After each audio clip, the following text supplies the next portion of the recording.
Hello, everyone. Thank you for joining us. We are Up7 and we are live.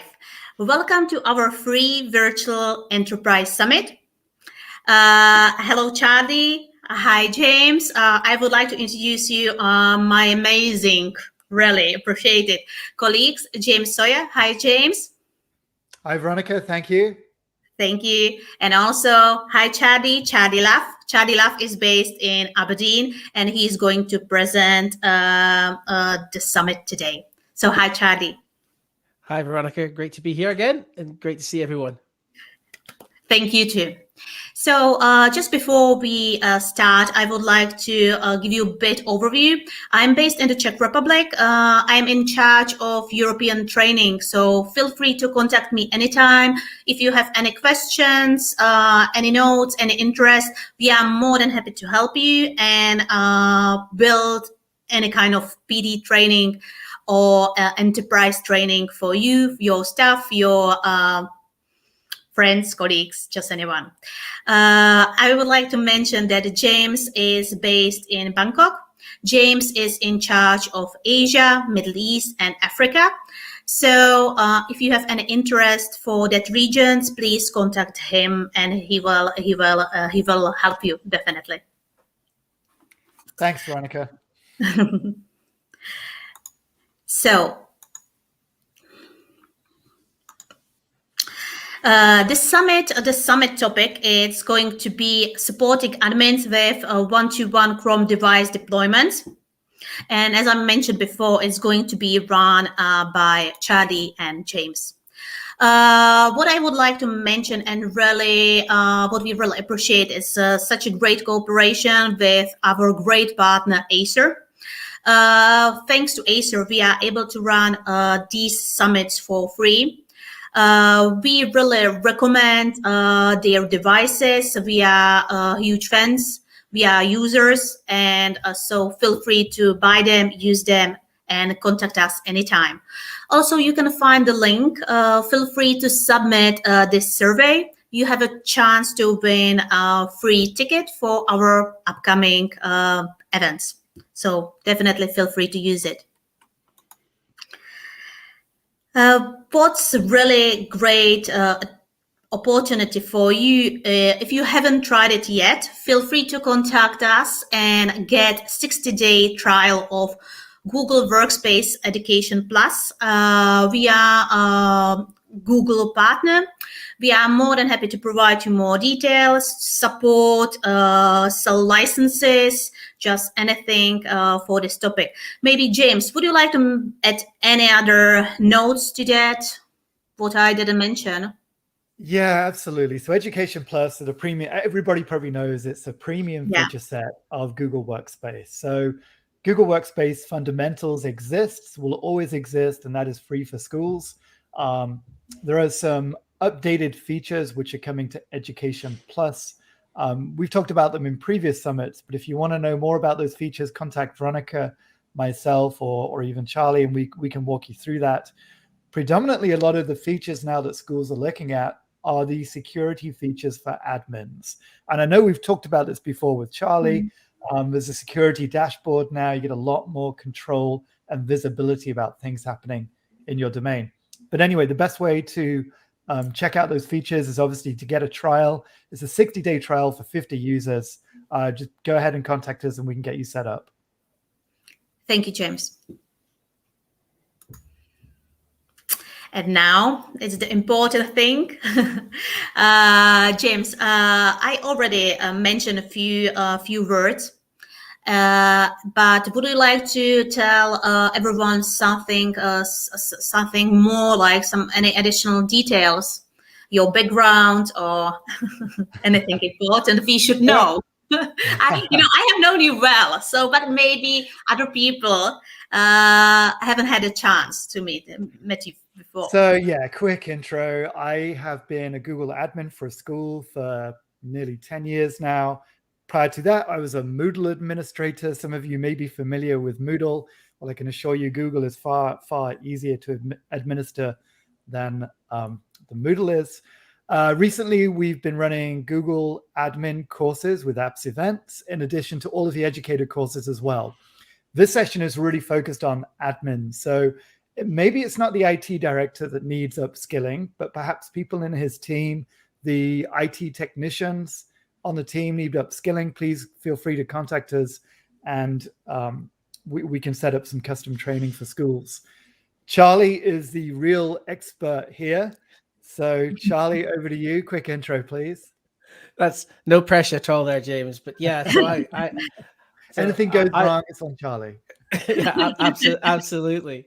So yeah, I mean, I suppose I have a kind of 10 years plus experience with using Workspace, rolling out Chromebooks at scale and supporting that. So it's it's great to be able to draw on that experience and share it with folks. And you're absolutely right. The new security features and the possibilities you have with Education Plus really add tremendous value to that previous experience you might have had with Education Fundamentals. So it's great to see that this range of services expanding and offering educators more opportunities. So yeah, it's a kind of exciting future going forward, and great one for schools to be able to embrace that and use it. And today's session is really focused on just very quickly. We want to just touch on a few kind of key things that maybe administrators who are just newly rolling out Chromebooks, a few things to think about, a few kind of key messages. These are things you need to consider, and maybe a couple of things to try and help you with some web apps and things that we've developed. So yeah, just a kind of touch base. Here's a few things to consider in your one-to-one rollout. So that's what we're going to try and do today. We're going to give you, James is going to give you a bit of an update as well around the latest Chrome release, what that looks like. And then I'll kind of go into a bit around kind of setup must-haves and things that you would need to know. And there's towards the end of that, there's a couple of really great goodies around supporting your one-to-one deployment with some web apps and stuff. So yeah, over to you, James. Great. Thanks, Charlie. Yeah, I'm looking forward to this because we rolled out Chromebooks in my school, and classic case a few years ago, of course, there was not that much material out there from best practice for rolling out Chromebooks. And now there is. And Charlie, I'm looking forward to learning a bit more from you. Now, it's actually, today is November 30th, and I believe this is actually launching today, the latest release. Google is changing its support model. So whereas previously all new feature sets would be launched, major feature sets would be launched every few weeks, they're enabling a feature where major feature sets can be updated every 6 months if you opt into that release schedule. So what this means is, I'm going to play a short video to give you a quick overview, but what this means is, rather than all of those new features being released to your Chrome devices at once every few weeks, almost ad hoc and users not expecting it, you can actually opt into a more formalized release schedule. And if you just bear with me one moment, we'll hear from Google on how they envisage this working.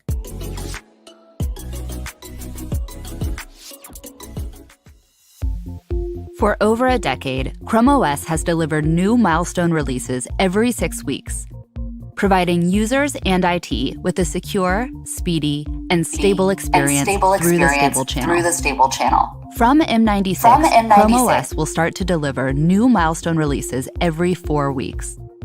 This shift allows us to deliver features more quickly than ever. For organizations that need more flexibility, we are introducing a new long-term support release channel, which features milestone updates every 6 months.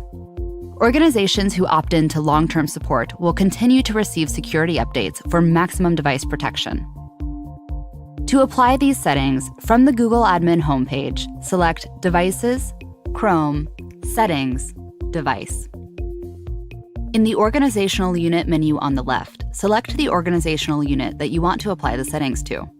Use the search filter to type in Release Channel, which is in the Device Updates settings. Selecting LTS will update devices in this OU every 6 months with the latest LTS build. Finally, click Save. To learn more, visit the Google Chrome Enterprise Help Center.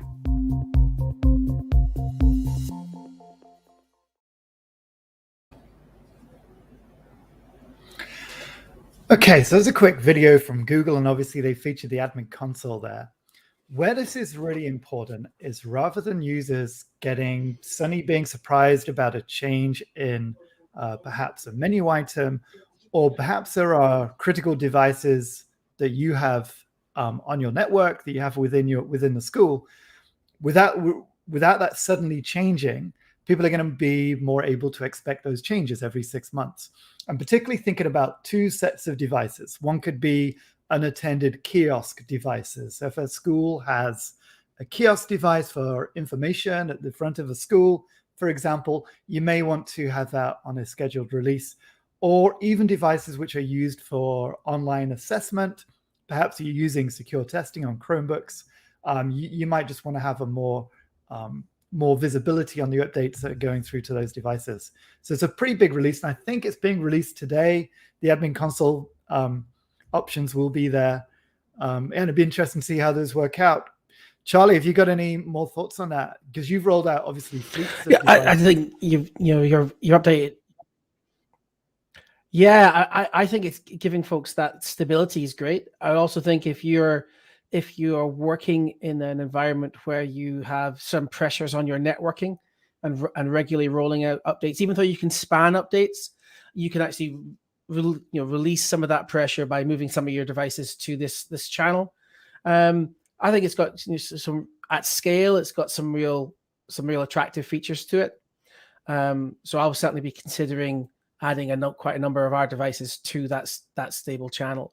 But also keep a small number of devices for particular users on the more frequent updates, so we get sight of them as well.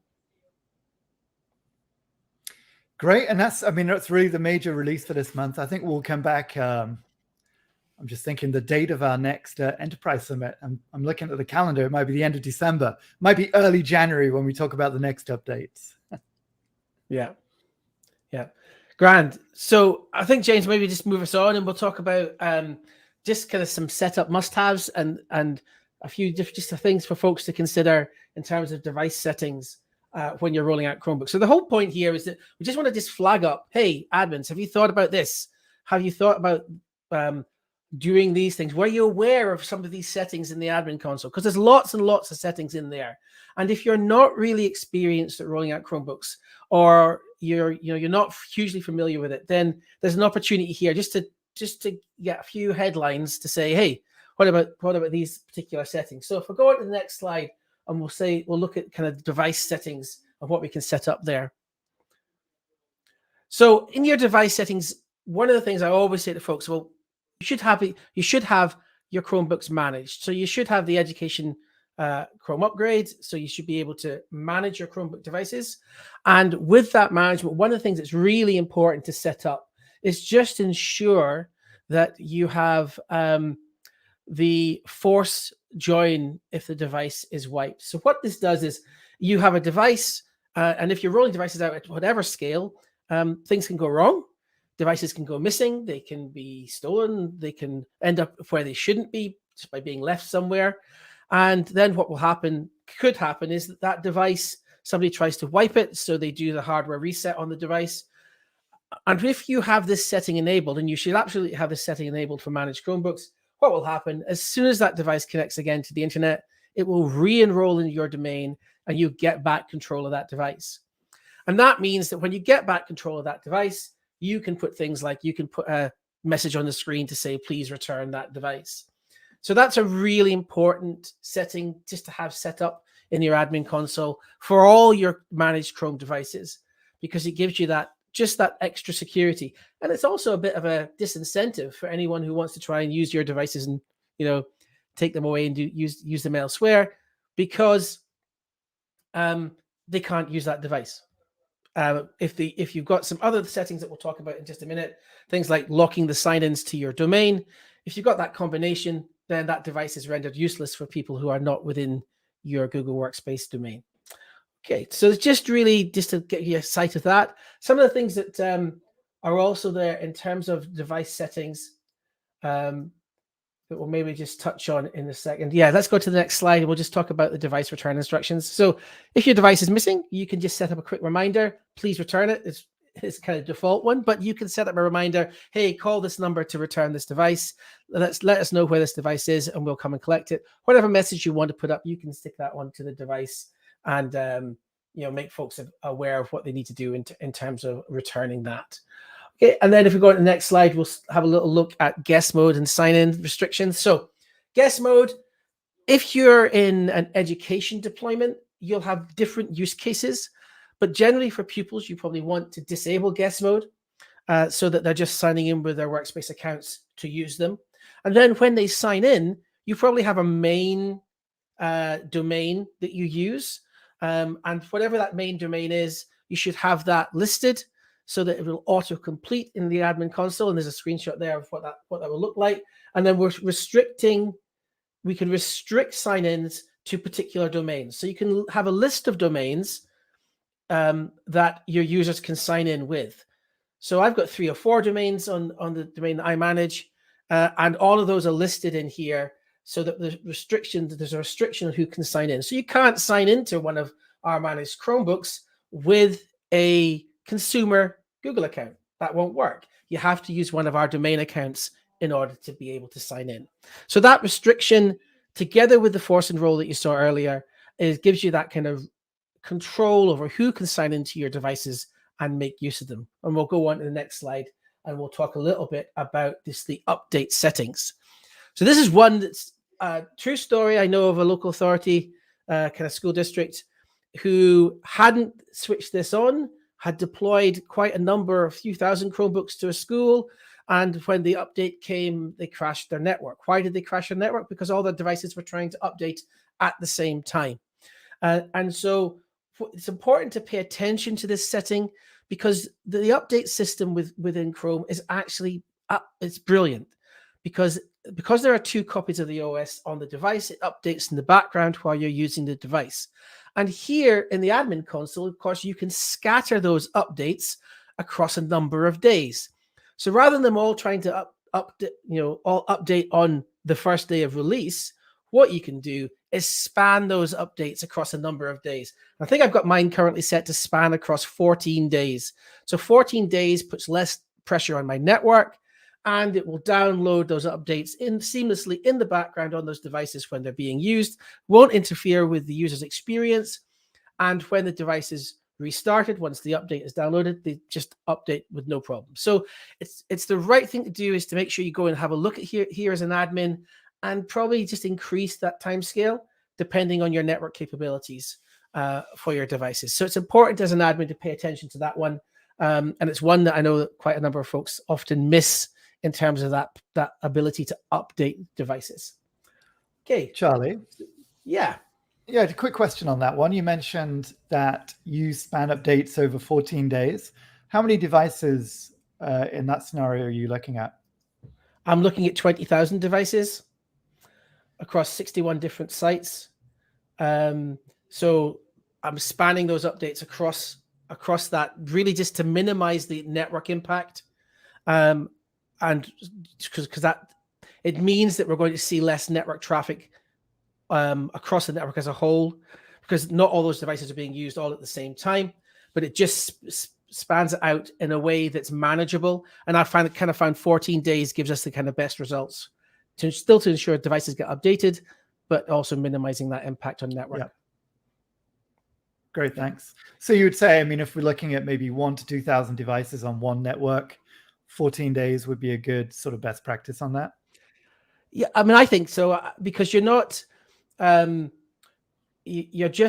users will continue to be able to use the device. They'll still be able to use the experience.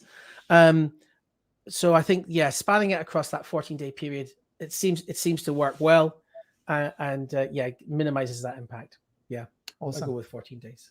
Great. So the next thing I was going to just talk about was just a touch on just moving, disabling, and deprovisioning devices.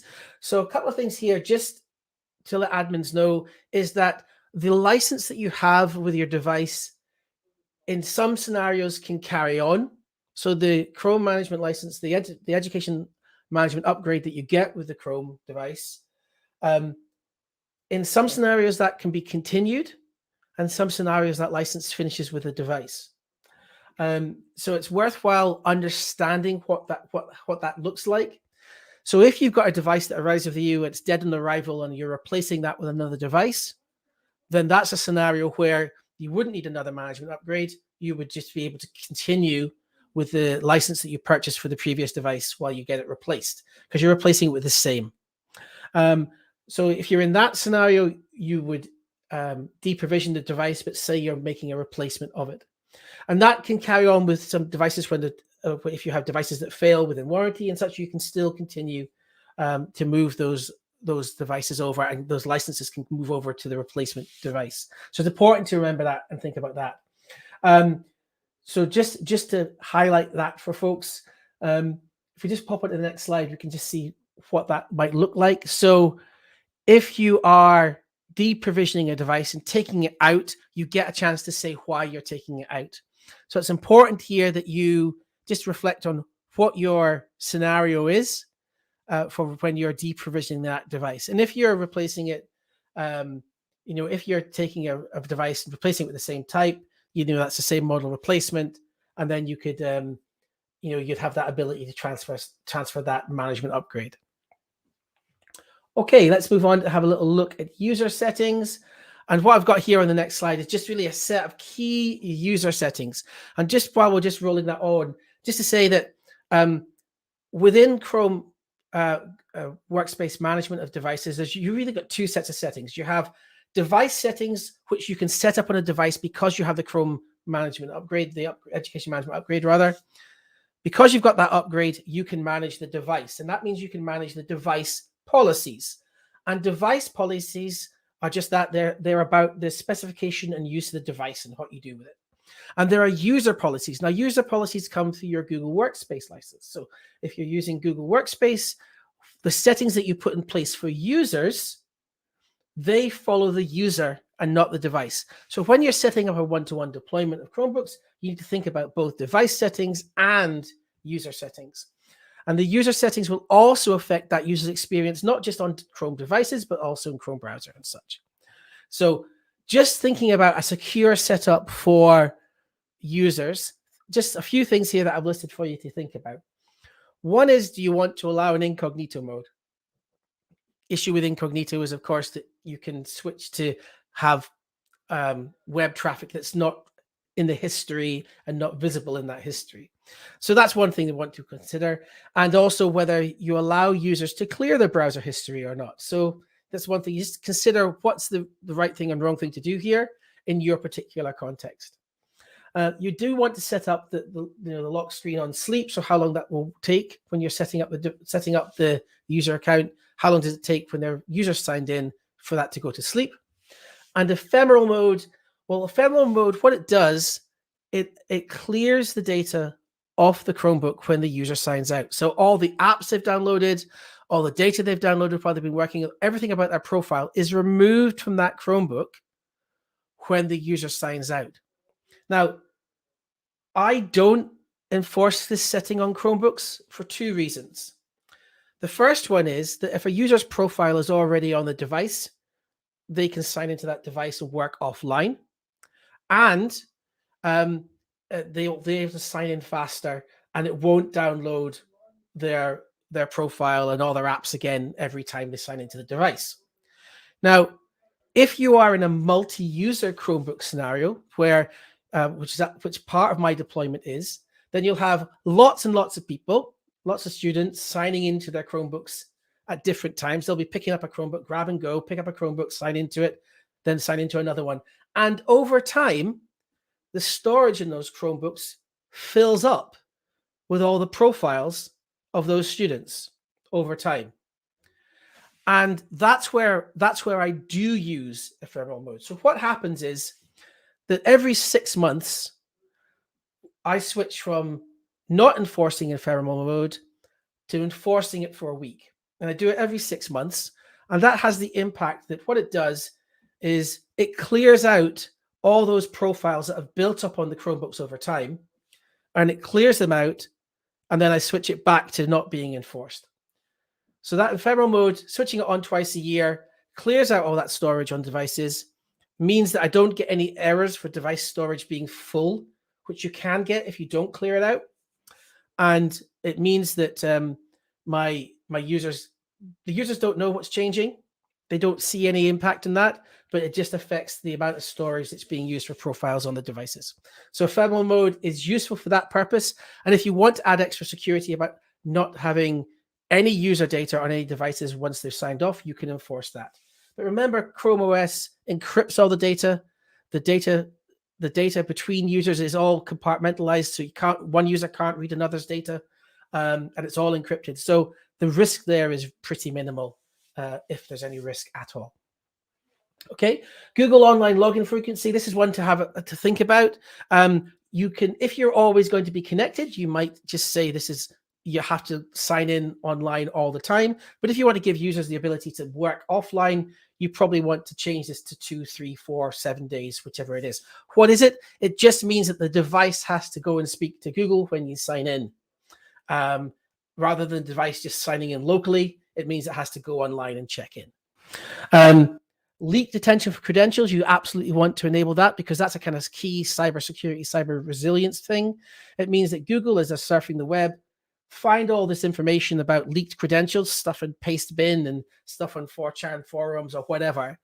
And that's where users' credentials have been shared. So whether that's from a data breach somewhere and the users use a particular username and password, and whether they've used your Workspace account and a password and they've put that into some other system, that system's been compromised. Where that's been discovered, where Google find that in terms of their searching of the web and their index of the internet, they'll report that experience. And it doesn't just work with your Google credentials, it works with all the credentials that you use within Chrome. So it's a great thing to enable, to highlight to users when their credentials might have been compromised. Session settings, one of the things I like to put a log out button in the tray on the device, just to make that easier for students to access. And then enforcing content restrictions around safe search and restricted mode. And you'd want to do that in an age-appropriate way for your students. And I suppose the final one would be if you want to prevent guest browser logins. So these aren't logins into the Chrome device, but they're logins into the Chrome browser using a Google account once the user is signed into the device. So you can disable guest browser logins on the device as well. So that's just some key things to think about as an admin that might be useful. James, you got any other ones you might think of there? Anything comes to mind? Oh, comment on those. Oh, you're on mute, sir. I think that's an encyclopedic covering you've done there, Charlie. I was hoping you weren't going to ask me what I want to add, but maybe something a little bit different. You can, of course, set the homepage of the new tab page, right, with the through the admin console. And Google recently launched Tab Maker, and Tab Maker is a new tool to create your own new tab extension. And so what it does, using Tab Maker, you can create an extension. It's a no-code app. You can make an extension which controls what the new tab button does. And with Tab Maker, you can actually create, for example, it could be a digital citizenship guidebook. So every time the student opens a new tab, they randomly get a screen about digital citizenship for your school. That's one example. It could be about anything from the school. It's called Tab Maker. Yeah, as you were talking through that, Charlie, I thought part of user experience, I think, would be schools. I've seen some schools make their own extensions, which are displayed when the new tab, when the Chrome device is opened. But things like that, just to improve the experience for different user groups, are really good. And just to clarify again, everything that Charlie has been talking about is all based off of those Chrome enterprise upgrades. And so you've got to have, anybody can get a Chromebook, anybody can use a Chromebook with a school domain, but it's really important to point out that you do need the Chrome enterprise upgrade to get access to all of these features to control the Chromebooks. Yeah, that's about it. Yeah. Can't add much more from what you said, Charlie. Oh, that's good to know, James. Okay, let's go on to the next one. So this one is a little bit of a gift for folks. If you are running a one-to-one deployment. So at scale, one-to-one deployments, what do you need to do? You need to be able to link the student to the device. And I've seen this done in numerous ways across different local authorities, different school districts, different multi-academy trusts, where you take the serial number device and you put somewhere in a spreadsheet, you put the students' details and their class details and their school and all of that information. And it becomes a kind of management and a management overhead to keep that up to date and to keep it relevant as devices change and as such.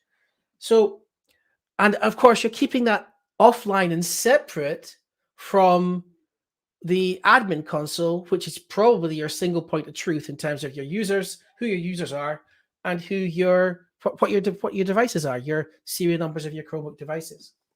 So this is a challenge that I faced, and in order to kind of help resolve that challenge, I kind of took a bit of the thinking about it and thought, well, actually, the best place to store which student has which Chromebook is actually in the admin console.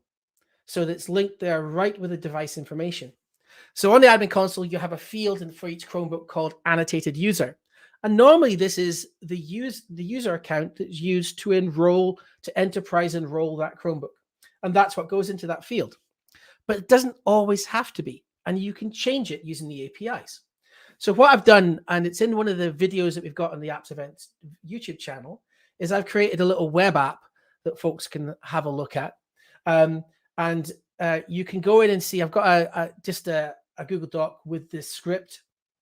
There's this link here, which is Glowly's one-to-one web app. You can go there, you can get the source code for the app, and you can deploy that in your own domain. If you want to see how to deploy it, there's a link to the video there, which you'll find in the Apps Events channel on YouTube.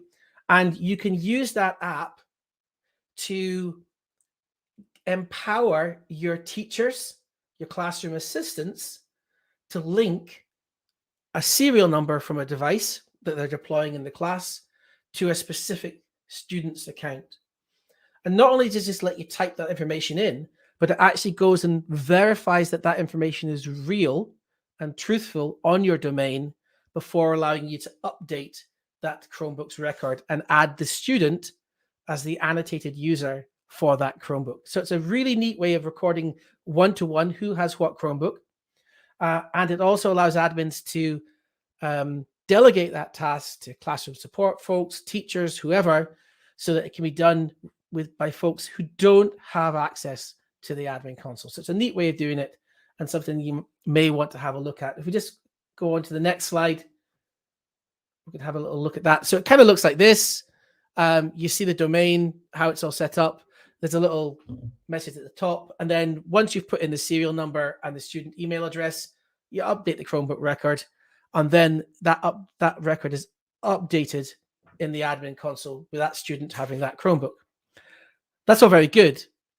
But then how do you get that information back out? Because you put it in, you want to get that information back out. So as admins, let's move on a bit. Let's on to the next one.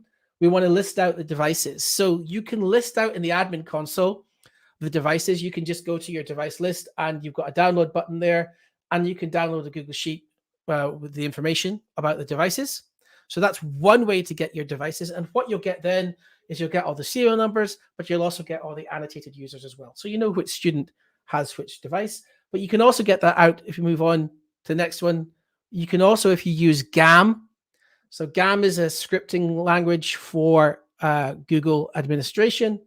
You can set up GAM in the cloud, and we've got some videos on the channel about using just that.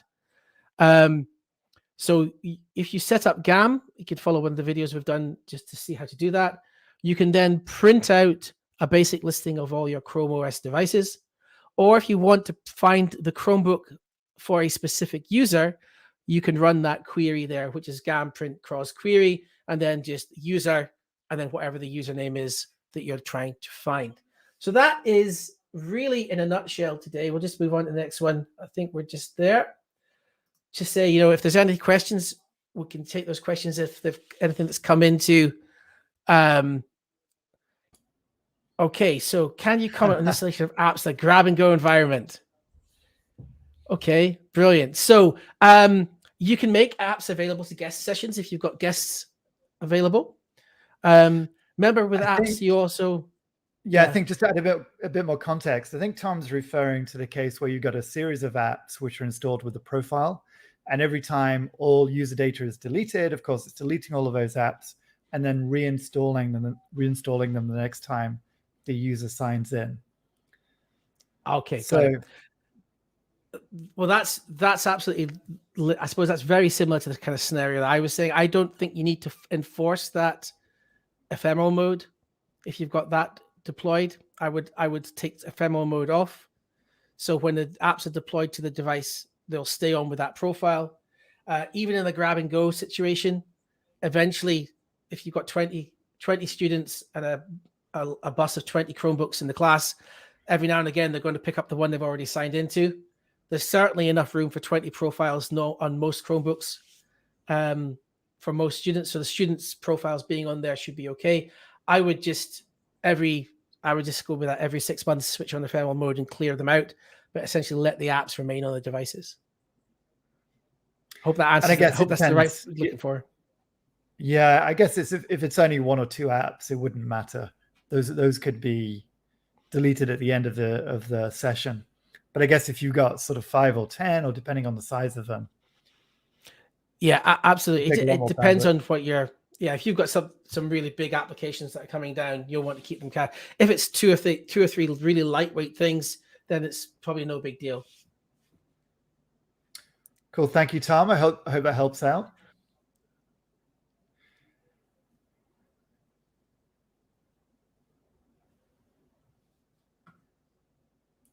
And we're going to reply from Tom. Thank you, Tom. There we go, Charlie. Good stuff. Great. I think that's it from the questions for now, Charlie. As always, just a whirlwind of information. I think I have to go back and rewatch that and pause that in places. I just want to mention, when did you write that script for your one-to-one Chromebook web app? Oh, a couple of weekends ago, I think. Because that's 40. So in Docs, that's 14 pages of script. I don't know how many lines it is in that script. That's a substantial giveaway there, Charlie. So thank you. I'm sure there'll be a lot of appreciative people out there. We should actually probably bring this on again, and actually you can walk people through how you're using it. Yeah, sure. Happy to do that.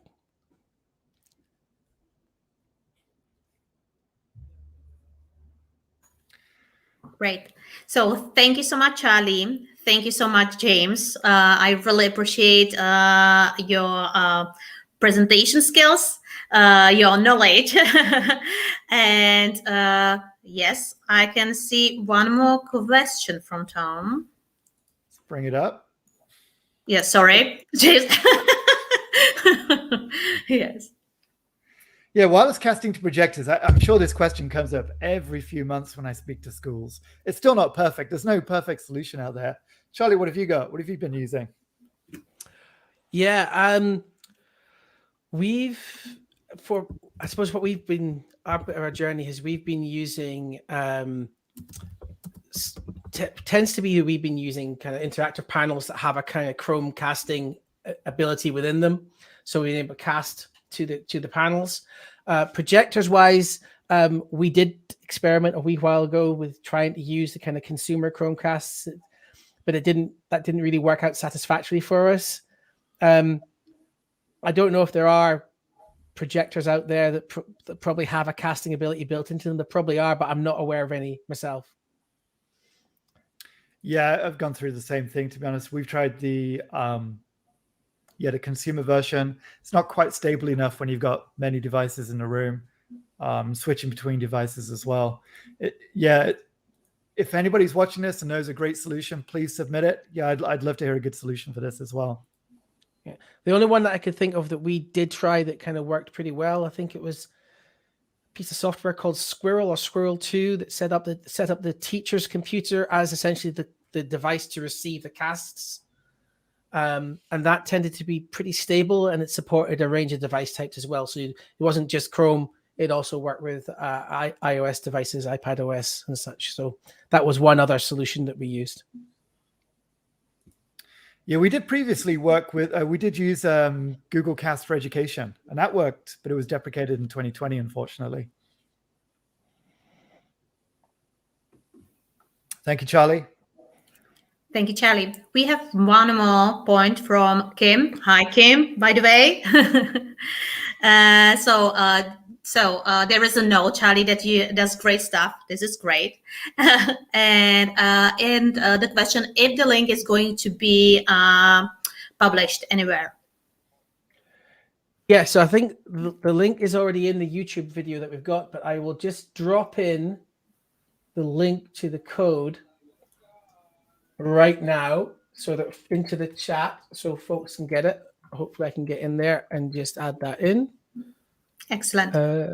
Yeah, let me just have a look.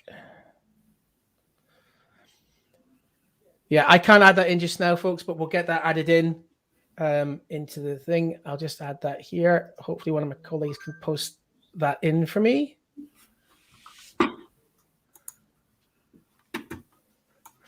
So yeah, we're just going to share the link in with you just now. Okay, so can I just post it, Charlie? Yeah, just put that into. Should be able to post that. Hopefully, post that into the comments. Yeah, there we go. So that'll let you create a copy of the doc with the script in it, guys.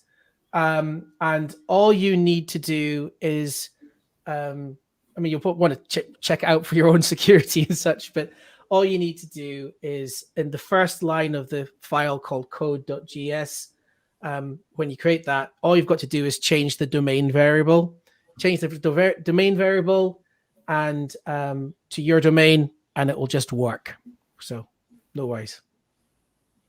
Maybe just add there, I think this code is provided as is and no liability. Charlie will not be held liable for this in any way, shape or form.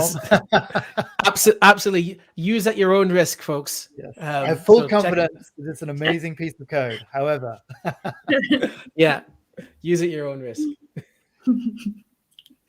Thank you. Thank you, Charlie. And also thank you for your questions. So before we finish, I would like to promote our links. If you want to watch our videos, also our podcast, feel free to watch our links and check it and follow us through social media. Also, we will be looking forward to meeting you again for our upcoming free virtual summit and education one, and also the enterprise one. Thanks to Acer, once again, we are able to run those summits for free, just thanks to this great cooperation. So thanks, Acer. And also, so again, thank you, Charlie, thank you, James, and thank you, everyone, for joining us, watching us, for your questions, and for following us, and hopefully see you next time. Thank you. Bye. Thanks, folks. Thanks, everyone. Thanks, Veronica.